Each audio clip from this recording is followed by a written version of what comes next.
Araw ng Lunes, formal nang naisabatas ang 6.793 trilyong pisong national budget para sa 2026 matapos lagdaan ni Pangulong Ferdinand Bongbong Marcos Jr. The year 2025 tested our nation on many fronts.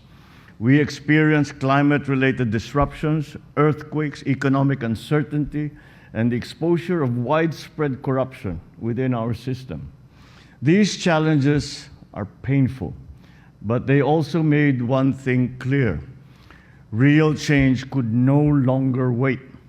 Ngunit kung si Senadora Amy Marcos ang tatanungin, ang sinasabing transparent na budget ay kabaligtaran ng tunay na reforma. Para sa kanya, ang 2026 national budget ay hindi inayos kundi pinaboy. Sa isang pahayag, iginit ng Senadora na mahalagang proyektong pang-infrastruktura ang tinapyasan upang patabain ang ilang piling pondo. Mula sa 121.5 bilyong piso, bumagsak sa 49.2 bilyong piso ang pondo para sa foreign assisted transport projects, kabilang ang Metro Manila Subway at North-South Commuter Railway. Hindi rin nakaligtas ang flood control projects at mga tulay, kung saan halos nalagas ang pondo ng foreign assisted projects ng DPWH. Ang kanyang mga puna, diretsahan niyang inilatag sa isang video na inilabas sa social media.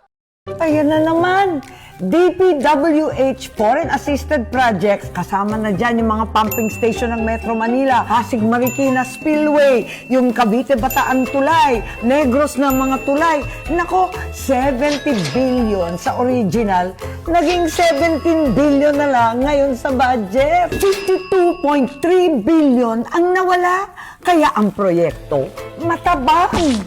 Para kay Senadora Marcos, hindi aksidente ang malalaking bawas sa mga proyektong kritikal sa bansa. Anya, sinadya itong ilipat sa mga programang questionable ang implementasyon, partikular ang mga assistance programs na nagiging instrumento umano ng pamumulitika. Kabilang dito ang AIX ng DSWD, tupad ng DOLE at MAIFIP ng DOH. Mga programang ayon sa Senadora ay nauuwi sa palakasan at pagmamakaawa sa mga politiko. Uy, ano to? Presidential assistance to farmers daw. Wala naman to sa plano, zero. Nako, sa budget, 10 billion. Tupad, lumaki ng todo-todo. Dati, 14 billion to. Isipin mo, naging 25.3 billion. Dinagdagan, 10.8 billion. Eto, ano naman to? Ang mahiwagang AIX ng eleksyon ng DSWD. Dinagdagan mo naman ng 36.8 billion. At ang ngayon, jackpot, 63.895 billion. Eto, LGSF, Local Government Support. Okay sana yan. Pero eto na naman, palakasan, 57.872 billion. Ayon kay Senadora Amy Marcos, giniling at inireconstruct ang pondo ng gobyerno hindi para sa pangmatagalang solusyon, kundi para sa panandaliang papogi at pamumulitika.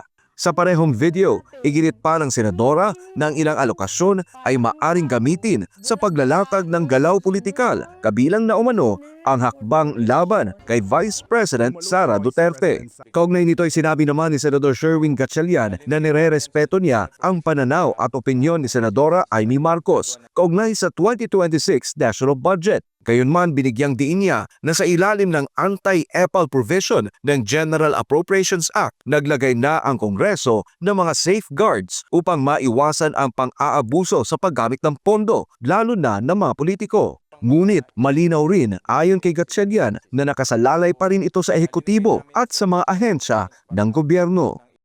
Ngayon, lahat ng departments mandato na gumawa ng anti-EPAL guidelines. No? CHED, kailangan, DOH, kailangan, at iba pang mga agencies na nagbibigay ng similar assistance. No? So, linagay namin yan sa general provisions para lahat ng agencies ay gagawa ng guidelines at isasubmit dito for our oversight review.